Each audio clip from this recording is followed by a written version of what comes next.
Bonjour chers frères et sœurs de l'église de l'île Jésus, nous sommes aujourd'hui le vendredi 14 juillet 2023 et nous allons méditer ensemble Actes chapitre 15 versets 1 à 21. Quelques hommes de Judée arrivèrent à Antioche de Syrie. Ils enseignaient qu'on ne pouvait pas être sauvé sans avoir été circoncis. Cela entraîna de vives discussions avec Paul et Barnabas.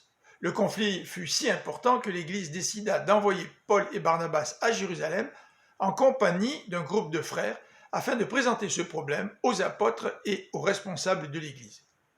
Durant leur voyage, ils traversèrent la Phénicie et la Samarie en racontant comment les non-juifs se tournaient vers Dieu, ce qui réjouissait beaucoup les croyants.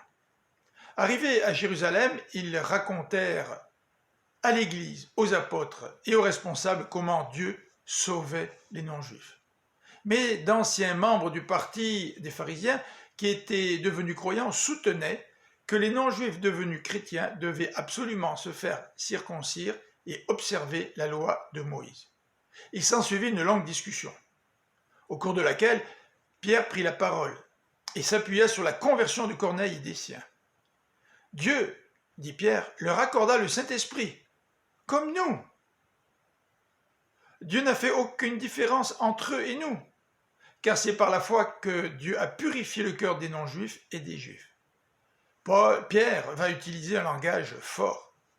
Pourquoi provoquer Dieu en imposant aux croyants non-juifs un joug que les juifs n'ont jamais réussi à porter? Nous sommes tous sauvés par grâce.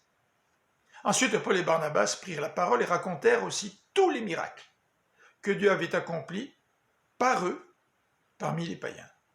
Jacques, à son tour, parla. « Il est clair, dit Jacques, que Dieu s'est choisi un peuple parmi les non-juifs. » Il cite Amos, chapitre 9, versets 11 et 12, pour souligner que dans le plan divin, les nations étrangères allaient se tourner vers Dieu. Jacques proposa ceci.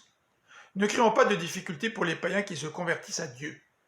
Demandons-leur seulement de ne pas manger de viande qui aurait été offerte aux idoles, de se garder de toute inconduite sexuelle et de ne pas consommer de viande d'animaux étouffés ni de manger du sang. » C'était un moment de crise.